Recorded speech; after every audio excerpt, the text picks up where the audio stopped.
네, 반갑습니다. 오늘 우리가 함께 나눌 말씀 요한복음 12장입니다. 요한복음 12장 24절에서 33절까지 보겠습니다.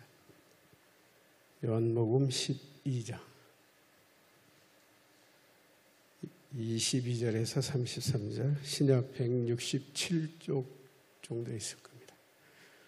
찾으신 줄 알고 우리 함께 합독하도록 하겠습니다. 24절에서 33절까지입니다. 시작.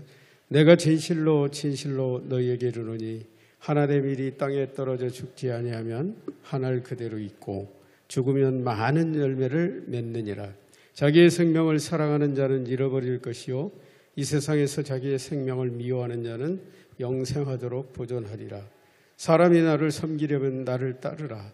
나 있는 곳에 나를 섬기는 자도 거기 있으리니 사람이 나를 섬기면 내 아버지께서 그를 귀히 여기시리라. 지금 내 마음에 괴로우니 무슨 말을 하리요. 아버지여 나를 구원하여 이 때를 면하게 하여 주옵소서. 그러나 내가 이를 위하여 이때 왔나이다.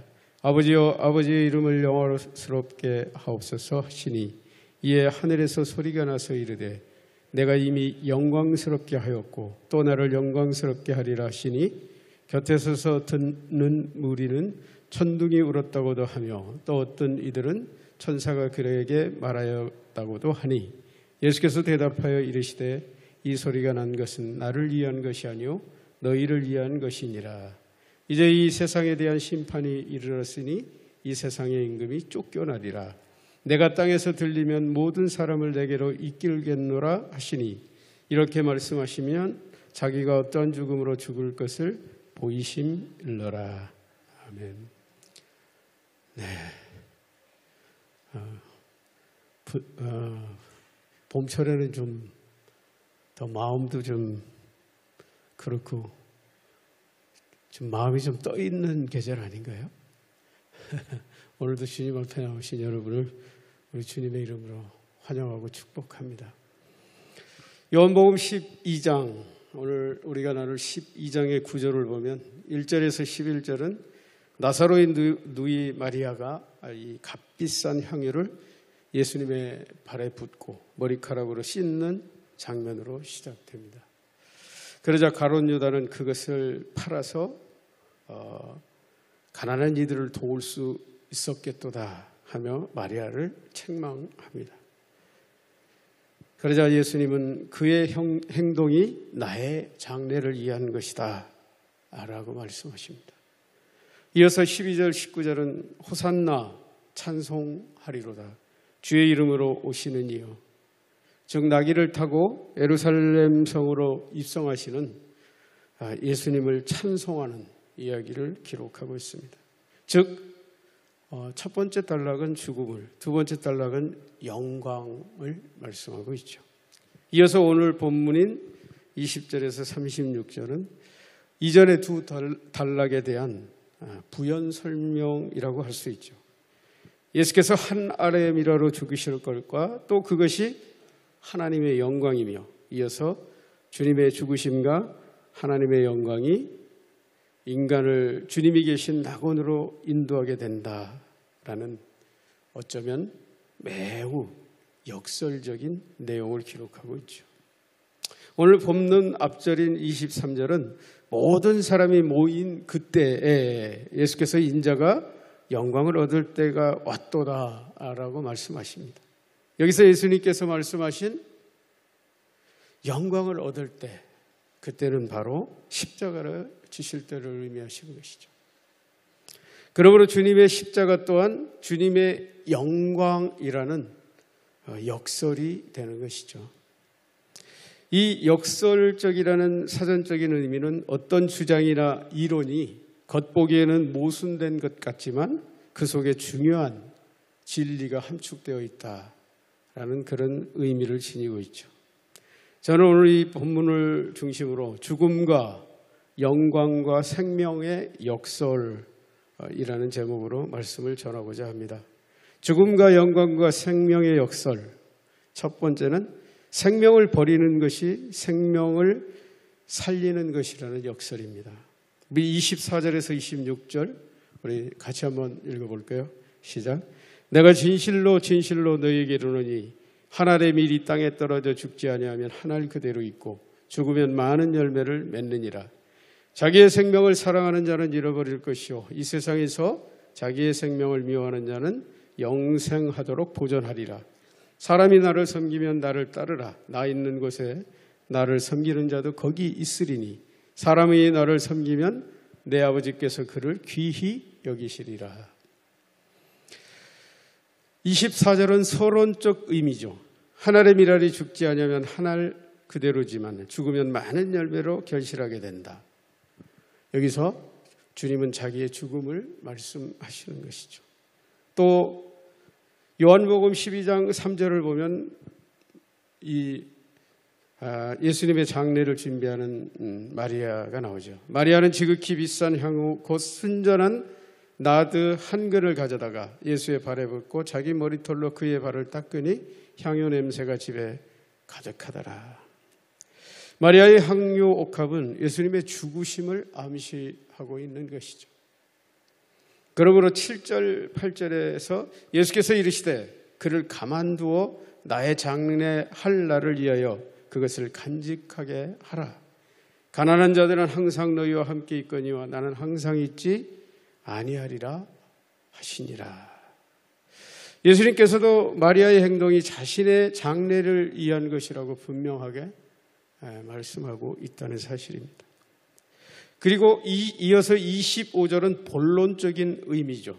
그러므로 자기 생명을 아끼는 자는 그대로 죽을 것이며 생명을 아끼지 않는 자는 많은 생명을 살리게 될 것이다. 그러나 예수님의 죽으심은 나약하거나 무모한 죽음이 아니라 많은 생명을 살리기 위해서 죽으시는 본인이 선택하신 죽음이라는 사실이죠. 이어서 26절은 결론적인 의미죠. 누구든지 나를 섬기려거든 나를 따르라. 내가 가는 곳에 그도 있을 것이며 하나님이 그를 기이 여기실 것이다. 결국 나를 따르는 자들은 다 하나님이 계신 낙원으로 인도할 것이다 라는 의미이죠. 이 말씀은 마치 누가복음 23장 43절을 연상하게 하죠. 예수께서 이르시되 내가 진실로 네게 이르노니 오늘 네가 나와 함께 낙원에 있으리라. 여러분, 이 성경에서 나와 함께 예수님이 말씀하시면 나와 함께는 천국이며 낙원이라는 사실이죠. 또 주 안에서라는 말들이 우리 성경에는 아주 많죠. 여러분, 주 안에서라는 말의 의미는 그리스도 안에서라는 의미인데요. 그리스도 안에서라는 의미는 주님이 왕이 되시는 것을 의미하는 거예요. 그래서 주 안에 있다는 것은 나는 내 인생의 주인의 자리에서 내려와 예수님이 내 인생의 주인이 되시는 것을 의미하는 거예요. 그게 주 안에 있는 거예요. 그게 무슨 의미냐면 주의 손 안에 있다라는 얘기예요. 주님이 통치하시는 자. 근데 그리스도 안에 있다고 하면서도 자기 멋대로 살면 주 안에 있는 게 아니에요. 자기가 자기를 이끌어가는 것이죠. 바로 그렇습니다. 여기서 나와 함께라는 이 말은 낙원, 곧 구원을 의미하는 거예요. 주님과의 동행은 구원이기 때문이죠. 그러므로 본문의 나를 섬기고 나를 따르는 자는 주님이 계신 천국에 가게 된다라는 말씀이죠. 즉 천국으로 초대하시는 복음의 진리를 말씀하시는 거예요. 그리고 천국의 주인이신 하나님께서 존귀하게 여겨주신다는 것이죠. 여러분, 우린 천국에 가면 하나님이 어떻게 하실까요? 기대 한번 해보셨나요? 기대되지 않습니까? 탕자의 아버지처럼 버선발로 뛰어나오실지. 그렇습니다. 정리하면 주님의 죽으심은 많은 사람들의 생명을 구원하여 낙원으로 인도하신다는 말씀이신 것이죠. 십자가의 죽으심으로 많은 사람을 살리게 되는 역설, 그것을 주님은 영광이라고 말씀하시는 거죠. 그래서 주님은 주님의 죽으심을 영광이라고 너무나 자연스럽게 말씀하시는 거죠. 죽음과 영광과 생명의 역설 두 번째, 아들의 죽음이 하나님의 영광이라는 역설이죠. 우리 27절에서 30절도 같이 한번 읽어볼까요? 좀 길지만 같이 읽겠습니다. 시작. 지금 내 마음이 괴로우니 무슨 말을 하리요? 아버지여 나를 구원하여 이때를 면하게 하여 주옵소서. 그러나 내가 이를 위하여 이때에 왔나이다. 아버지여 아버지의 이름을 영광스럽게 하옵소서 하시니 이에 하늘에서 소리가 나서 이르되 내가 이미 영광스럽게 하였고 또다시 영광스럽게 하리라 하시니 곁에 서서 들은 무리는 청둥이 울었다고도 하며 또 어떤 이들은 천사가 그에게 말하였다고도 하니 예수께서 대답하여 이르시되 이 소리가 난 것은 나를 위한 것이 아니오 너희를 위한 것이니라. 27절은 지금 내 마음이 괴로우니 아버지여 이때를 면하게 하여 주십시오. 여기서 우리는 예수님의 나약한 모습을 보잖아요. 또 예수님이 이 잔을 지나가게 하옵소서라고 기록된 성경도 있기 때문이죠. 그런데 여기서 우리는 꼭 눈여겨봐야 될 단어가 그러나이죠. 그러나는 이전 이야기를 강력하게 부정하는 의미를 지니고 있다는 거예요. 이걸 피하게 해 주십시오 라고 말씀하시는데 그러나 그렇지만 피했으면 좋겠지만 그러나 나는 이 일 때문에 왔습니다. 그런 얘기입니다. 즉 이때를 아버지께서 면하여 주시기를 원하는 마음이 있지만 그러나 나는 이 일 때문에 왔습니다. 이런 얘기예요. 십자가를 부인하는 내용이 아니라는 얘기죠. 그러므로 이 말씀을 정리하면 예수님은 육신을 지니셨습니다. 예수님의 죽으심은 하나님으로서 십자가에 달리셨기 때문에 아무 고통도 없고 그럴 것으로 여길 수도 있습니다. 그러나 그렇지 않습니다. 예수님의 십자가는 완전한 인간과 완전한 하나님이셔야 하는 두 가지 조건이 있죠. 왜? 인간의 죄를 대속하기 위해서는 완전한 인간이셔야 되는 거예요. 그래서 예수님은 완전한 인간이 되셨죠. 그래서 여러분 너무나 잘 아시듯이 30세까지는 뭘 하셨습니까? 이 공생의 시작을 안 하셨어요. 이 30세라는 나이는 이스라엘 나이로 뭐 하는 나이예요? 비로소 사회 활동을 할 수 있는 나이죠. 요셉도 30에 총리가 됐죠. 굉장히 의미가 있다는 거예요. 완전한 인간으로 성장하시고 그리고 죽으셨다는 사실이죠. 그 일 때문에 완전한 인간으로 오신 예수님은 십자가의 고통이 그대로 남아있었던, 그대로 우리와 동일한 아픔을 느끼는 그런 인간이셨다는, 인간 육신의 몸을 지니셨다는 것이죠. 그래서 지금 내 마음이 몹시 괴로워 내가 아버지께 이때를 피하게 해 주십시오라고 구하고 싶습니다. 그러나 내가 이 일을 위해서 온 것을 잘 알고 있습니다. 라는 그런 말씀이라고 보시면 됩니다. 그러므로 28절에서 주님은 오히려 하나님께 간구하죠. 아버지의 이름을 영광스럽게 하소서. 그러자 하늘에서 하나님의 음성이 들려오되 내가 이미 영광스럽게 하였고 다시 영광스럽게 할 것이다. 사랑하는 여러분, 여기서 하나님께서 말씀하시는 영광, 그 영광이 무엇일까요? 아들의 죽음을 의미하는 것이지 않겠습니까? 십자가를 의미한다는 사실이죠. 여러분, 우리는 예수 그리스도의 십자가의 죽으심의 고통은 잘 알죠. 그리고 그런 것에 대해서 얘기도 많이 합니다. 그러나 하나님의 고통에 대해서는 생각해 보셨습니까? 여러분, 내가 고통당하는 것보다 더 아픈 고통이 자식이 죽는 거 아니겠습니까? 그래서 이북에서는 가장 잔인한 고민이 그 예수 믿는 사람을 잡아다 자녀들을 고문한다고 하죠. 그러면 다 이실직고 한다고 하더라고요. 어쨌든 예수님의 십자가는 예수님에게도 고통이지만 하나님의 고통이죠. 하나님의 아픔이죠. 모르겠어요. 하나님이 더 아프시지 않았을까요? 왜? 아버지시니까. 그런데 성경은 그 십자가를 하나님의 영광이라고 말하고 있는 것이죠.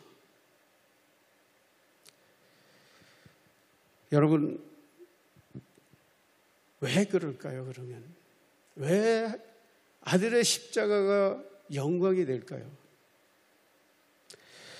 요한복음 12장 13, 14절은 그렇게 말하죠. 그 이튿날의 명절에 온 큰 무리가 예수께서 예루살렘으로 오신다는 것을 듣고 종려나무 가지를 가지고 맞으러 나가 외치되 호산나 찬송하리로다. 주의 이름으로 오시는 이 곧 이스라엘의 왕이시여 하더라. 예수는 한 어린 나귀를 보고 타시니 호산나 찬송하리로다. 주의 이름으로 오시는 이여 라고 외치는, 즉 주님께 영광의 찬송을 올리는 이 장면이 하나님의 영광일까요? 아니면 예수님이 십자가에 달리시는 게 하나님의 영광일까요? 여러분, 한번 생각해 보셔야 될 문제라는 거예요. 그러나 이 본단락에서는 하늘의 하나님의 음성이 내가 영광을 받았고 또 영광스럽게 할 것이다. 나는 하나님의 영광, 그것은 바로 너희를 위한 것이라고 주님이 말씀하신다. 너희를 위한 것. 호산나 찬송하리로다가 영광이 아니라 십자가에서 죽으신 고통당하는 자기 아들의 사역이 영광이라고 말씀하신 거죠. 그 이면에는 바로 우리의 구원이 연결되어 있기 때문이죠. 우리 인간을 구원하시는 게 하나님의 영광이라는 얘기예요. 여러분, 성경에서 하나님의 가장 큰 영광은 하나님이 창조하신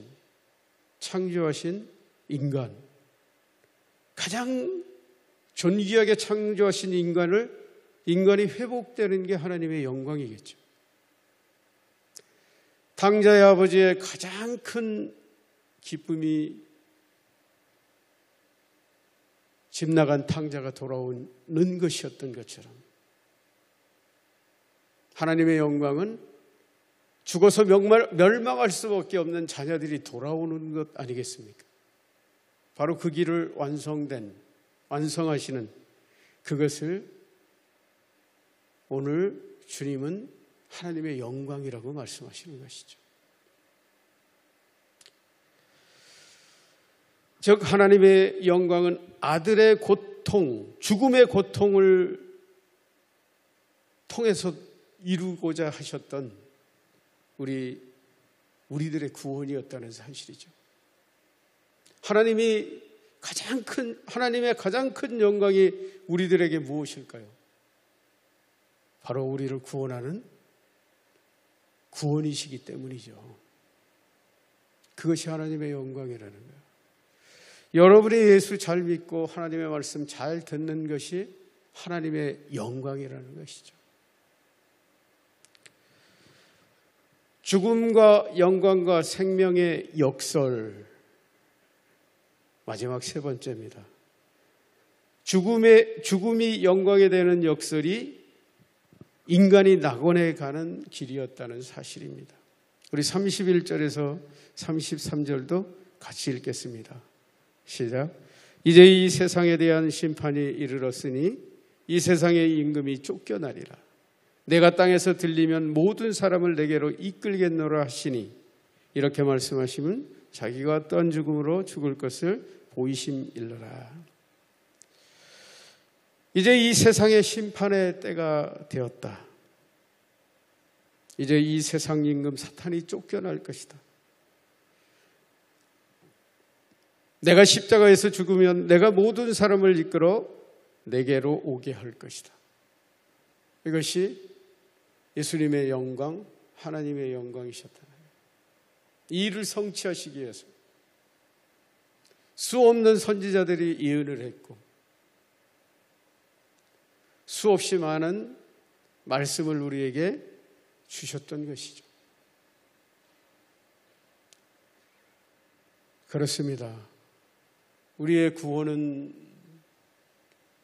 그렇게 하나님의 권세와 권능으로 애따 여기다 하고 뚝 떼준 게 아니라 하나님은 한 치의 오차도 없이 철저하게 우리의 죄값을 지불하셨다라는 거죠. 자기 아들을 십자가에 죽으시기까지. 여러분, 우리는 죄의 악 앞에서 항상 우리의 마음을 다시 여며야 된다는 거예요.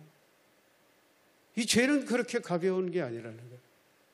하나님과 하나님의 아들이 고통 속에서 대가를 치르고 구원해 주신 그 구원이라는 사실이죠. 요약하면 예수님의 십자가의 죽으심은 하나님의 영광이요, 그 결과로 우리 모두가 주님 계신 곳으로 갈 수 있게 된다는 의미이죠.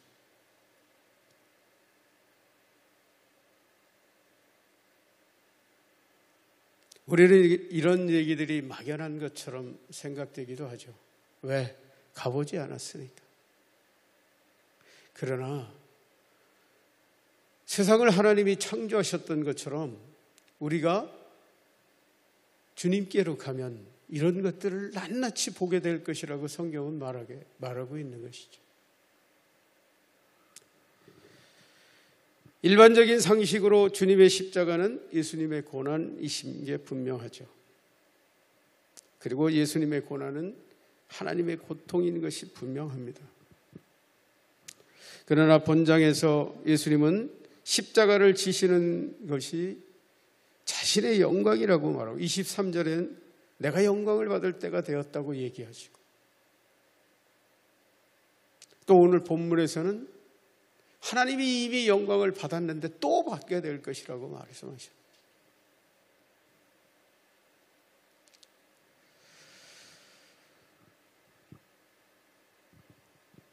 결국 예수님께서는 이 잔을 내게서 지나가게 해 주십시오 라는 극한 고통보다는 자신의 죽음으로 영원히 죽을 수밖에 없는 인간들이 살아나는 것을 더 영광스럽게 생각했다는 사실이고요.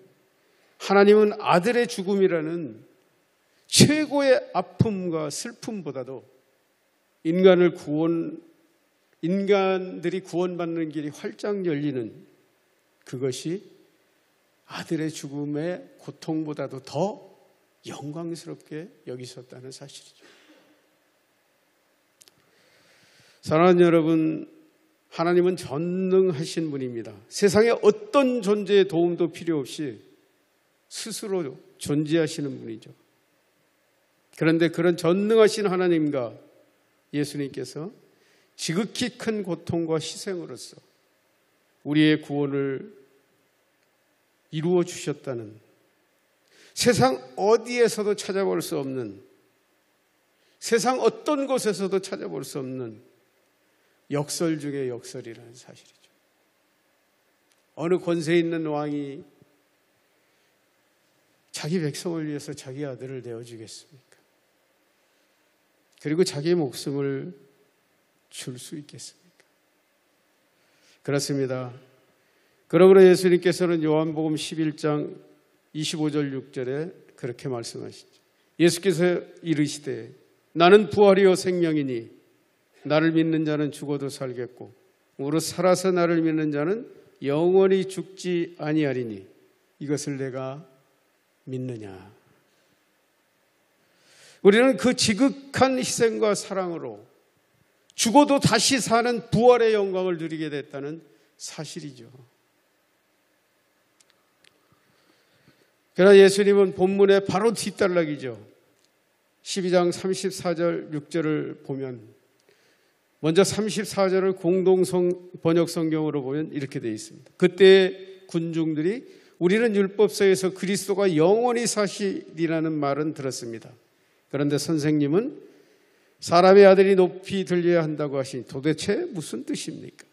그 사람들의 아들이란 누구를 가리키는 것입니까?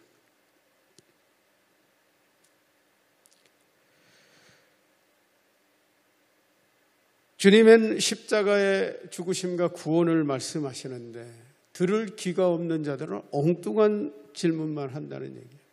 여러분, 하나님의 말씀이 들려진다면 감사하세요. 듣고 싶어도 듣지 못하는 사람들이 있고요.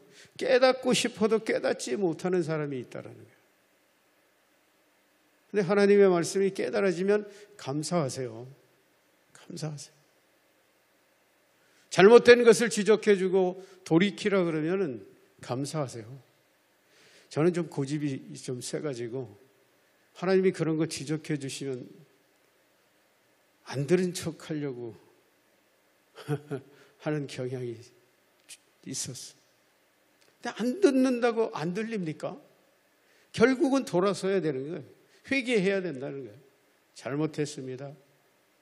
돌이켜야 된다는 사실이죠. 여러분, 그런 하나님의 돌이킴의 말씀, 회개의 말씀, 책망의 말씀이 들리거든 여러분은 살아계신다, 하나님이 내 안에 계시다라는 것을 감사하시기 바랍니다. 예수님께서는 35절 6절에도 그렇게 말씀하십니다. 예수께서 이렇게 대답하셨다. 빛이 너희와 함께 있는 것도 잠시뿐이니 빛이 있는 동안에 걸어가라. 그리하면 어둠이 너희를 덮치지 못할 것이다. 어둠 속을 걸어가는 사람은 자기가 어디로 가는지 모른다. 그러나 빛이 있는 동안 빛을 믿고 빛의 자녀가 되어라. 구원의 길이 활짝 열렸지만 그 길을 걸어가는 자만이 빛의 자녀가 된다라는 말씀이시죠. 또 마태복음 7장 13, 14절에도 그렇게 말씀하시죠. 좁은 문으로 들어가라.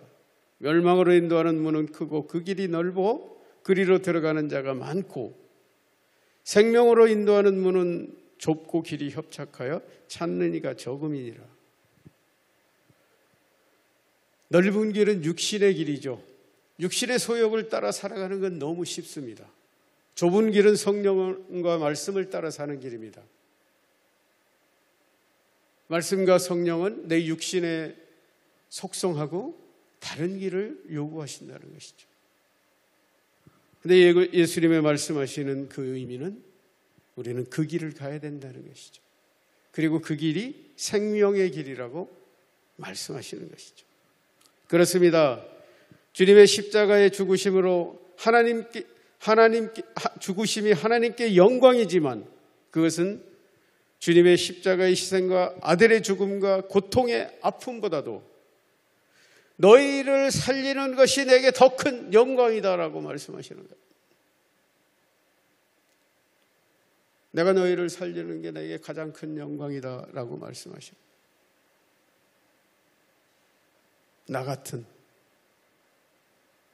나 같은 자를 살리는 것이 하나님의 영광이라는 사실이죠.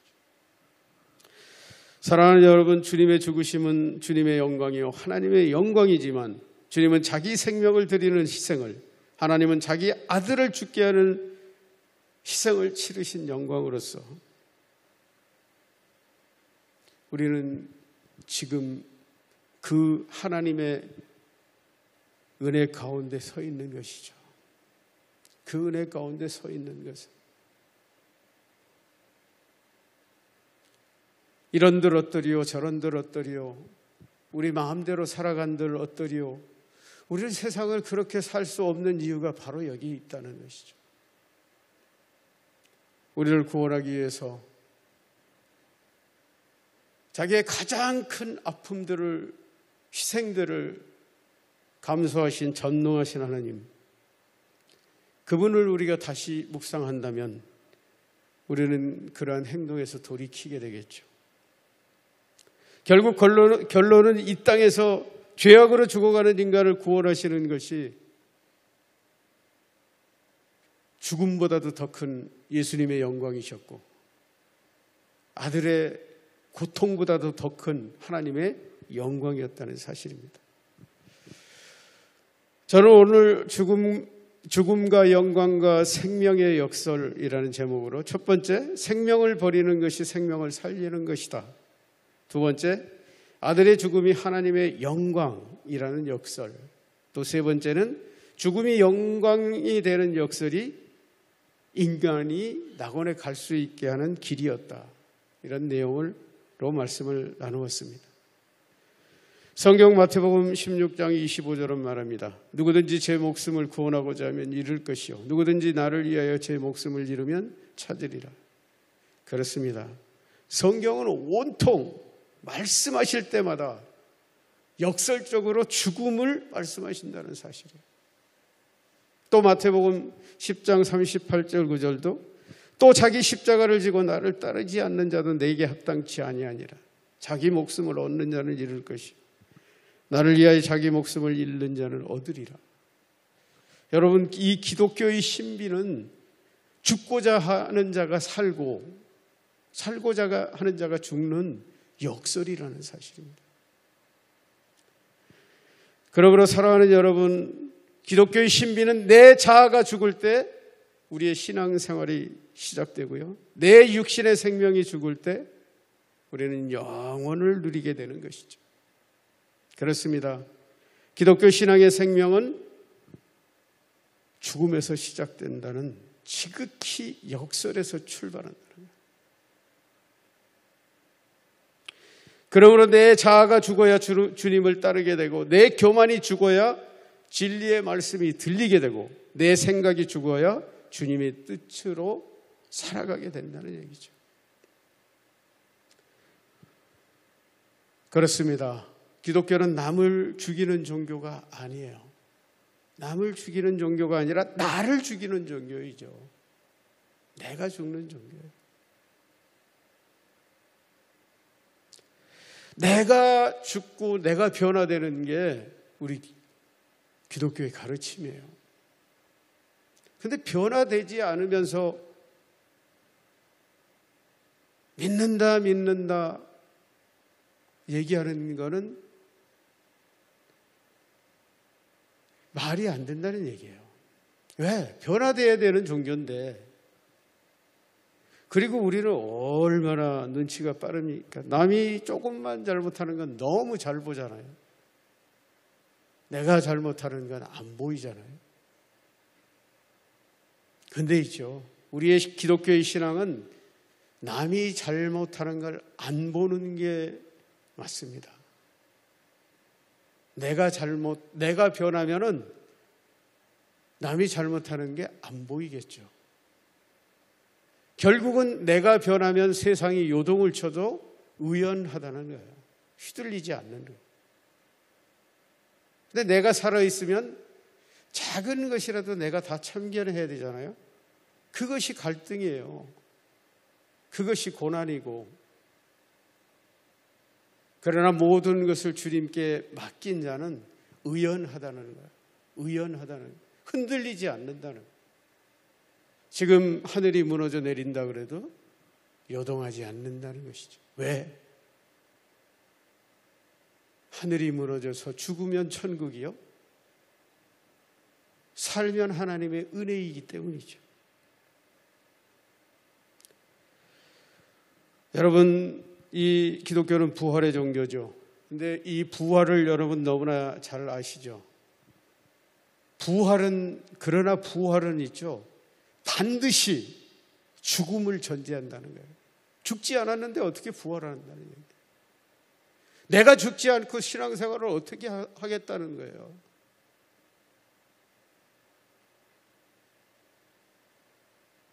내 자아가 죽지 않고 어떻게 예수님이 임금이고 왕이라는 얘기가 됩니까? 내가 죽어야 주님이 왕으로 오시죠. 앉아 계시죠. 내가 펄펄 살아서 날뛰는데 어떻게 예수님이 내 왕이 되시겠어요?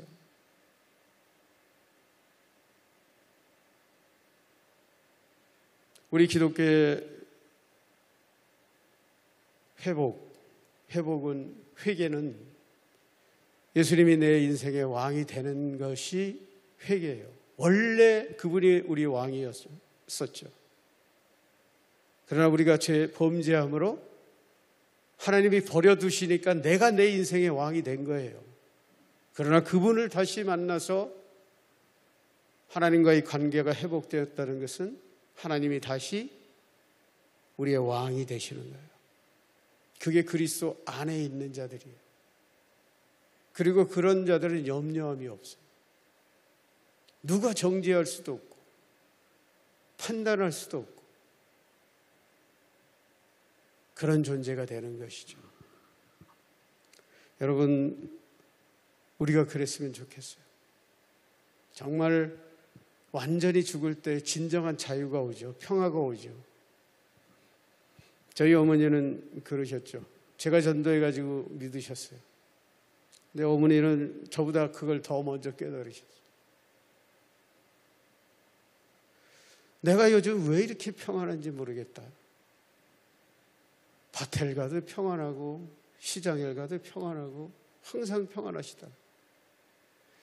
근데 딱 한 가지 있더라는 거예요. 내가 예수 믿었다는 거예요. 그전에는 제사를 우리 집에서 툭 하면 제사예요. 우리 종손 집안이었거든요. 제사 다 걷어치우고 예수님만 믿었는데 그렇게 평안이 오셨다는 거예요. 왜 그럴까요? 우리 어머니는 일찌감치 주일의 자리를 하나님께 넘겨드렸기 때문이죠. 저는 고집이 세서 좀 늦게까지 붙들고 있다가 얻어 터지고 내려놨고, 여러분 내려놓고 그분에게 순종하는 그것이 진정한 자유요 평안이요 행복이라는 사실입니다. 저는 여러분 모두가 이 폭풍 가운데서도 환난 가운데서도 하나님을 바라봄으로 항상 기뻐하고 범사에 감사하는 위대한 자기 희생과 부활 신앙으로 살아가시기를 우리 주님의 이름으로 축원드립니다. 우리 함께 잠시 기도했으면 좋겠습니다.